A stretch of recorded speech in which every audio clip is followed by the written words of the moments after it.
Magandang araw sa lahat! Welcome sa isang panibagong episode ng Illumina, ang podcast ng... Sa araw na to, pag-uusapan natin ang krisis na paulit-ulit na lang sa Pilipinas. Baha, lindol, pagtaas ng presyo, problema sa pamahalaan, problema na iba ang mukha, pero iisa ang tanong, bakit parang walang nagbabago? Talaga, tama ka dyan. Kasi ang kalamidad hindi natin kontrolado, pero ang paghahanda, ang sistema, ang pamamahala, dapat kaya nating ayusin yan. Kaso, tuwing may sakuna, pare-pareho ang eksena. Kulang ang tulong, mabagal ang aksyon, at taong bayan ang naghihirap.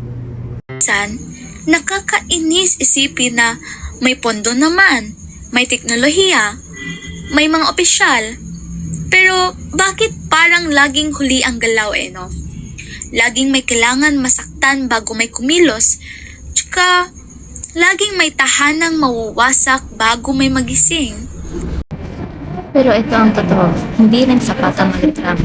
May mga Pilipino pa rin lumalaban, tumutulong at tumikilos, mga estudyante, volunteers o ordinaryong mamamayan. Sila ang nagpapakita ng may pag-asa pa.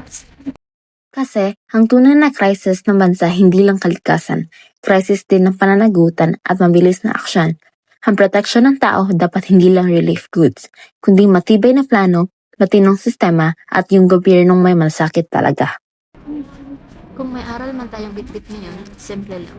Hindi tayo powerless, hindi tayo kailangan maghintay ng susunod at trahedya para magising.